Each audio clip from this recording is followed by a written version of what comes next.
শুভ সকাল সবাইকে। আজকে আমরা সকাল সকাল বেরিয়ে পড়েছি মেলার উদ্দেশ্যে, ঠিক আছে। আর এখন বাজে সকাল ঠিক 8:30। যাচ্ছি চোদ্দ দেবতার মন্দিরে, খাচ্ছি পুজো। আর আজকে হচ্ছে সানডে, প্রচণ্ড ভিড় হবে, যে কারণে আমরা তাড়াতাড়ি বেরিয়ে গেছি। আমার শরীরটাও ভালো নেই, গিয়ে দেখলাম ঠিক তাই, মানে প্রচণ্ড ভিড়, সবাই এসছে পুজো দিতে। প্রচুর দোকানপাট নিয়ে বসেছেন লোকজনেরা, আর আস্তে আস্তে খুলছে। ভিতরে গিয়ে দেখলাম যে এত ভিড়, এই সকালবেলায় এতটা ভিড় আমি আশা করিনি। দেখতে পাবে এই ভিডিওর মধ্যে, যতটুকু পেরেছি করেছি। এই হচ্ছে প্রসাদের লাইন, একদম রাস্তা থেকে শুরু হয়েছে। আমরাও পুজো দেব, ভোগ দেব, সেটা মানিয়ে নিয়েছে। তো একজন কালী ঠাকুর সেজেছেন, উনি ভিতরে দাঁড়িয়ে আছেন এই রৌদ্রের মধ্যে, খুবই সুন্দর, মা কালীর মতোই। আর প্রসাদও পেয়েছি, ঠাকুর মশাইয়ের এক ঢিলে প্রসাদ আমার কাছে। এই যে উনি সেজেছেন।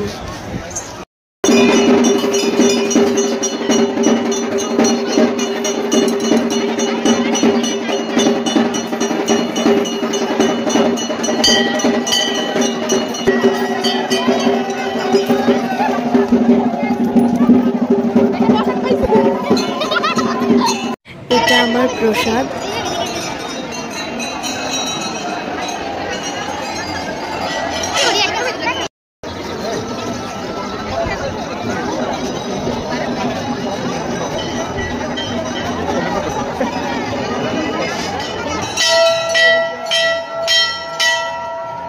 এই ছোট্ট ভিডিওটা ভালো লেগে থাকলে আমার পেজটা ফলো করে দেবেন।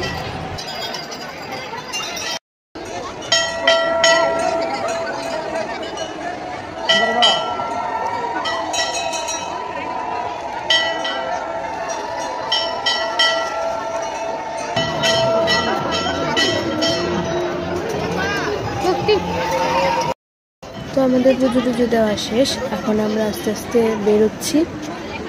সো ভালো লাগলে লাইক করে দিও, কমেন্ট করে দিও। টাটা।